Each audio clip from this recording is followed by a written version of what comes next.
time to get extreme.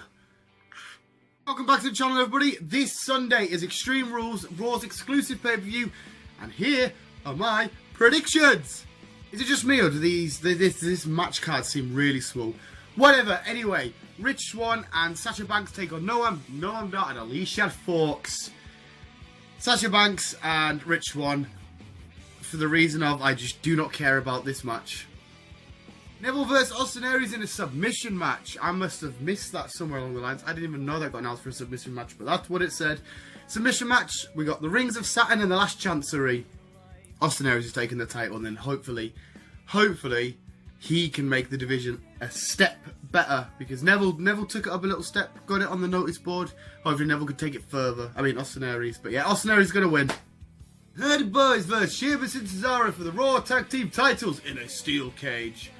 I really want these matchups to stop because they've just been facing each other in either singles competition or just standard tag competition on Raw and stuff.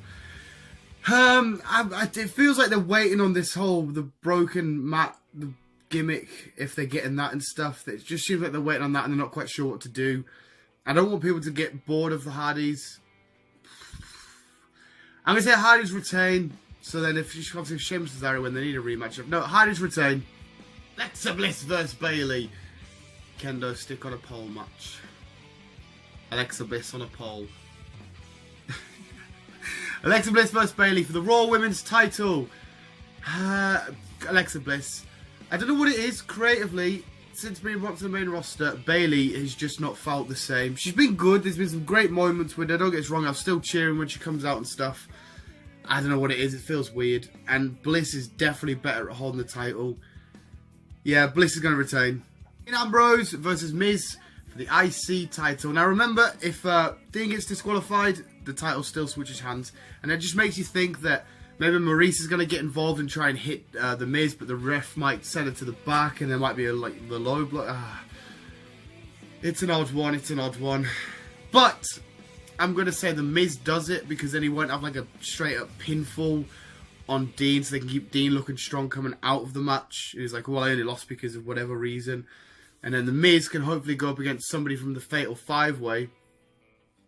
Yeah, the Miz is going to take the IC title. I just mentioned the Fatal 5-Way. Bray Wyatt, Finn Balor, Samoa Joe, Roman Reigns and Seth Rollins.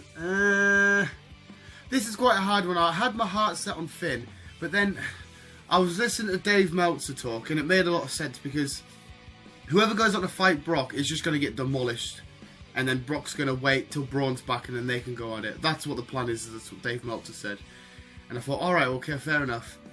So if they do it with Bray Wyatt, it's too soon for him to get a huge loss, like win and then lose against Brock.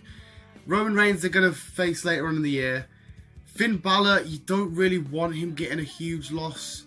Samoa Joe, you don't want him getting a huge, just going against Brock and get destroyed. But Seth Rollins, keep rolling. I think you could get away with it. Him winning this, making him look good, go up against Brock, maybe putting more offense in than most people would, but then still losing. I think you could do something a lot more with that. I don't know.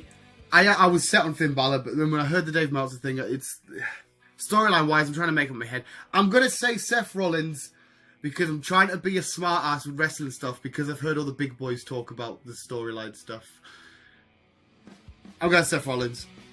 I said that seems like a really short card. That's all that it popped up with. But hey-oh, because if one of them's on the pre-show, that's 1, 2, 3, 4, 5 matches. Or maybe it's not. The Fatal 5-Way probably going for a good half an hour or so, 45 minutes. Maybe they could even push an hour. But that was my predictions. Let us know what you know. Let us know what you thought in the comments below and what you got predicted. Let us know what you think of the show when the show's done, if you want. And let us know that I still haven't got a haircut or a shave and that I'm a fucking tramp. So, but yeah, thank you guys for watching. Enjoy Extreme Rules this Sunday, and Chris will be back with more wrestling on Tuesday with the Raw review. But peace out.